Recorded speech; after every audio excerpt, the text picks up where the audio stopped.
भगवान बुद्धांनी सांगितलेलं आहे की चार आर्य सत्यामध्ये या जीवनामध्ये सुख आहे, दुःख आहे, कारण आहे आणि त्याला निवारण्याचा मार्ग.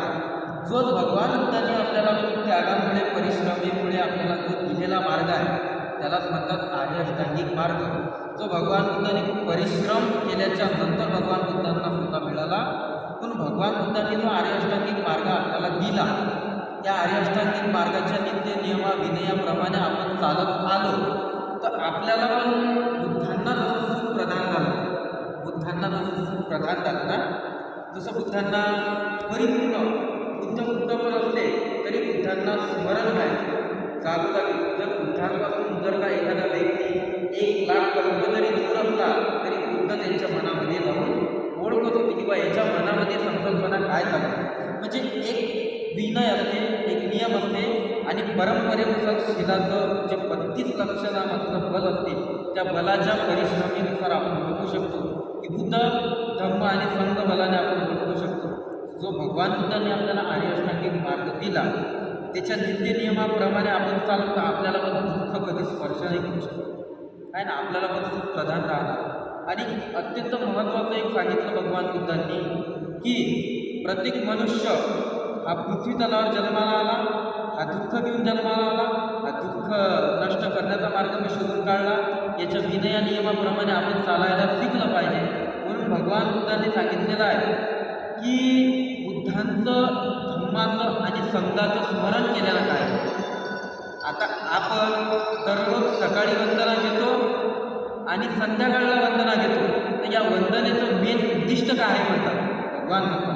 या वंदना घेण्याचं उद्दिष्ट काय आहे, बऱ्याचशा लोकांना ते उद्दिष्ट माहिती नसते. या आपण सकाळी वंदना घेतो, संध्याकाळी वंदना घेतो, दुपारी कधी वेळ भेटला तर आपल्याला दुपारी पण वंदना घेतो. कधी आपल्याला काही वेळ झालं तर आपण बुद्धांचं नाव घेतो, बाबासाहेबांचं नाव घेतो, कारण की आदर्श आहे, पूजनीय आहे, मार्गदर्शक आहे, एक रस्ता आहे, एक उजेड आहे आणि आपल्याला चांगल्या वाटचालीची दिशा दाखवण्याचा एक मार्ग म्हणजे बुद्ध. आणि आपण त्यांना स्मरण केल्यानं काय होतं, आपल्याला फायदे काय होतात. बुद्ध धम्म संघाची दररोज वंदना घेतल्यानं काय फायदे होतात, तर भगवान बुद्धांनी सांगितलेलं आहे.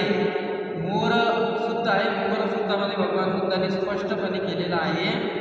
मोर असतो आणि मोराच्या युनीमध्ये ज्या वेळेला एक मोर जन्माला येतो त्या सुत्तामध्ये असं सांगितलेलं आहे, मोराच्या युनीमध्ये तो जन्माला येतो आणि जन्माला आल्याच्या नंतर तर तो मोर जो असतो, मोर आणि एक शिकारी असतो, शिकारी त्यांना बाण मारण्यासाठी दररोज जातो. म्हणजे दररोज त्यांची एका जाग्यावर भेट होते, वेळेनुसार भेट झाल्याच्या नंतर आणि शिकाऱ्याचं जे कर्तव्य असते, शिकाऱ्याचा दृढ संकल्प करून घरून निघते की बा आज तर मला मोराला मारून टाकायचं आहे, आज तर मला मोराची शिकार करायची आहे. पण मोराच्या मनामध्ये बुद्धांचं स्मरण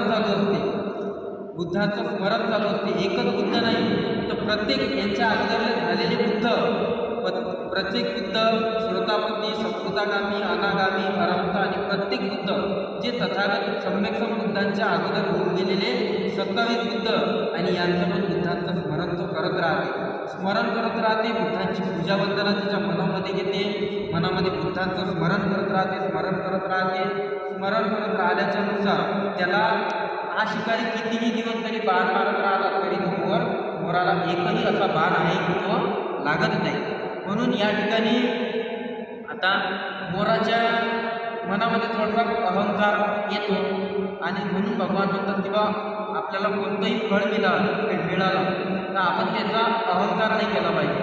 म्हणून त्याच्यामुळे मोराला थोडासा अहंकार येतो आणि अहंकार आल्यामुळे तो त्याच दिवशी बुद्धांचं स्मरण करणं सोडून देतो.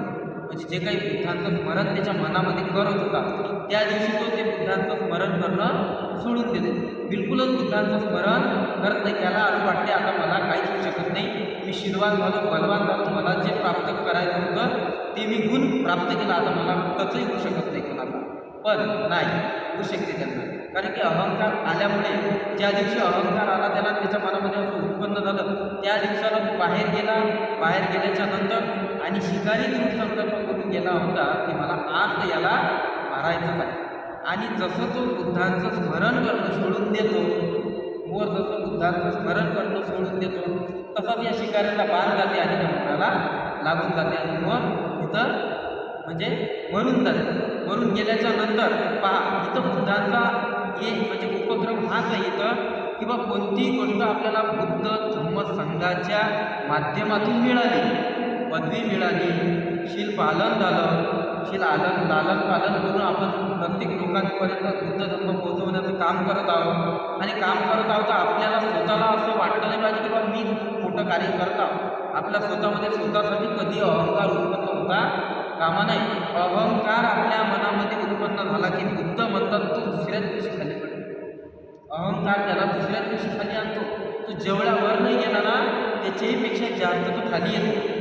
म्हणून बुद्धांचं तात्पर्य या गोष्टीमध्ये असं सांगितलं जाते की बा आपल्याला कोणतंही शील, कोणतंही लालन पालन आपण केलं आणि त्या शीलामध्ये पारंगत झालो, परिपूर्ण झालो, आपल्याला खूप ज्ञान आहे, आपण खूप प्रेरणा देत आहोत लोकांना बुद्ध धम्म संघ पोहोचवण्याची, तर आपल्यामध्ये ती अहंकार उत्पन्न होता कामा नाही. आपण परंपरेनुसार दररोज बुद्धांना स्मरण करतो म्हणून आपल्यावरही काही मोठ्या प्रकारची आपत्ती विपत्ती येणार आहे ना की आपल्यावरची आपल्याला जर मरण येणार आहे तर मरणही आपल्याला वाचू शकते. आपल्यामध्ये मनामध्ये बुद्धाचं स्मरण होतं. बुद्धांचं स्मरण आपल्या स्वतःपैकी संशोधनाने अनागामी या सर्वांचं जर स्मरण आपल्या मनामध्ये असेल मृत्यूतून पण सुद्धा तुम्ही वाचण्याचा तत्पर प्रयत्न करू शकता. म्हणजे एवढं बल बुद्धांमध्ये, धम्मामध्ये आणि संघामध्ये आहे. तुम्हाला असं वाटणार की बा मी पूजा वंदना दररोज घेतो आणि विनया नियमाप्रमाणे चालतो, कशाला काय करायचं, पण त्याचे फायदे असतात त्याचे आपल्याला, ते फायदे आपल्याला त्या मृत्यूपेक्षाही आणि आपल्याला जे काही विनय नियमाप्रमाणे जे काही आपल्याला समृद्धतेचं जे काही फळ असते ते आपल्याला दिसत नसतं. परंतु वेळोवेळी वेळेला मान सन्मान ठेवून ते वेळेचं फळ आपल्याला बरोबर तत्पर टायमाला वेळेला मिळते, आपल्याला दिसून नसते. म्हणजे पुण्याचं फळ अनुत्तरण क्रिया पुण्याचं जे शेत आहे ते आपल्याला दिसून नसते, पण त्याच्या वेळेला आल्याच्या नुसार बरोबर ते त्याच्या वेळेला आल्याच्या नुसार बरोबर कार्य करते, बरोबर काम करते. ते आपल्याला असं वाटत नाही की बा आपण वंदना घेतो, पूजा वंदना घेतो, याचं फळ मिळत नाही. बिलकुल तुम्हाला आवश्यक फळ मिळते. बुद्ध म्हणतात जो सत्यवचनाने बुद्धांचं आणि बाबासाहेबांचं स्मरण करतो त्याला निश्चितच त्याचं पुण्याचं फळ जे आहे ते निश्चितच मिळतो. म्हणून आपण दररोज सकाळी आणि संध्याकाळी जी वंदना घेतो त्या वंदनेपासून होणारे ही जे फायदे मी तुम्हाला सांगितले, एके ना एके दिवशी तुम्ही पण या सर्व गोष्टीतून वाचू शकता. दुःखातून, भयातून, रोगातून, क्रोधातून आपल्याला काम, क्रोध, मोह, माया, तृष्णा, वासना, अहंकार या गोष्टीतून जर वाचायचं असेल तर आपल्याला बुद्ध बाबासाहेबांचं स्मरण सदैव आपल्या मनामध्ये तत्परतेने करावं लागणार आहे. त्याच वेळेला आपण या दुःखाच्या व्याधीतून मुक्त होऊ शकतो. आणि दुःखाच्या व्याधीतून मुक्त झाल्याच्या नंतर आणि महत्त्वाचं मी मुद्दा तुम्हाला सांगितला आहे की आपल्यामध्ये अहंकार उत्पन्न होता कामा नाही.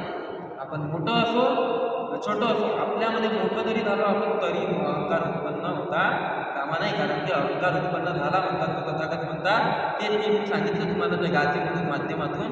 जर तो त्यांना असं वाटलं ना की आता माझा पारंगत झालो, विनय नियम समजले आणि मी शीलवान झालो, बलवान झालो, आता बुद्धांचं स्मरण करण्याची मला असं वाटतं बुद्धांचं स्मरण करण्याची मला आवश्यकता नाही, मी स्वतःच ती प्राप्त केलं. पण पोरांना हे माहिती नव्हतं की ज्या दिवशी आपण बुद्धांना सोडू त्या दिवशी आपण आपला जीव निघून जाणार. म्हणून आपल्यामध्ये अहंकार उत्पन्न होता कामा नये. तुम्ही जे काही दररोजच्या प्रमाणे नित्य नियमाप्रमाणे पूजा वंदना बुद्ध धम्म संघाचं स्मरण करत राहता, सकाळ असो, संध्याकाळ असो, दुपार असो, तर तुम्ही पण मोठ्या संकटातून वाचवू शकता. एवढं बल बुद्धांमध्ये, धर्मामध्ये आणि संघामध्ये राहते. बुद्ध धम्म संघ ज्यांना समजलं त्याच्या जीवनामध्ये जे काही परंपरांनुसार जे काही दुःख असते, जे काही आपत्ती असते, जे काही विपत्ती असते ते नष्ट होऊन जाते, इथून दूर पडून जाते. असं बुद्धांचं स्मरण आणि बाबासाहेबांचं स्मरण केल्याचे हे फायदे आहेत आपल्याला. पूजा वंदना केल्याचे हे फायदे आहेत आपल्याला. विहारा देण्याचे फायदे आहेत आपल्याला. चांगलं ऐकण्याची सवय लागते, चांगलं बोलण्याची सवय लागते आपल्याला, गोड बोलण्याची, मैत्री करण्याची, आपल्याला दुसऱ्यांना मैत्री करण्याची सवय लागते. दुसऱ्याला धम्मामध्ये कसं आणायचं ते आपल्याला सवय लागून जाते.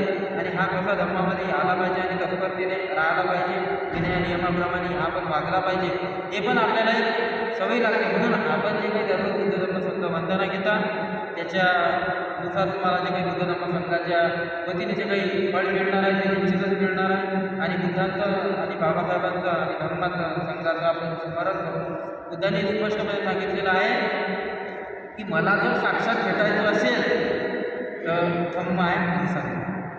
मला जर माझं जर साक्षात तुम्हाला वंदन करायचं असेल, मला जर साक्षात तुम्हाला पाहायचं असेल तर धम्म आहे आणि संघ.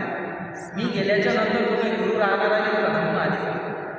बुद्ध तर निघून गेले आपल्यामधून, पण धम्म आणि संघ मी आहे. बुद्ध म्हणतो मला जर पाहायचं असेल आणि माझ्या दिवसानंतर तर बुद्धाला ब्राह्मणांनी प्रश्न केला होता की भगवान आपण निघून गेल्याच्या नंतर आम्ही गुरु कोणाला मानायचं.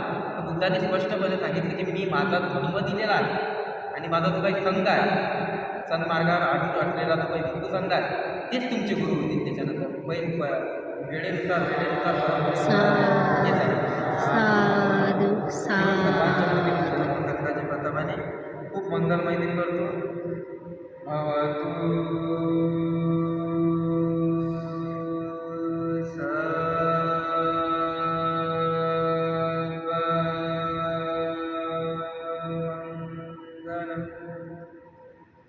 भवतु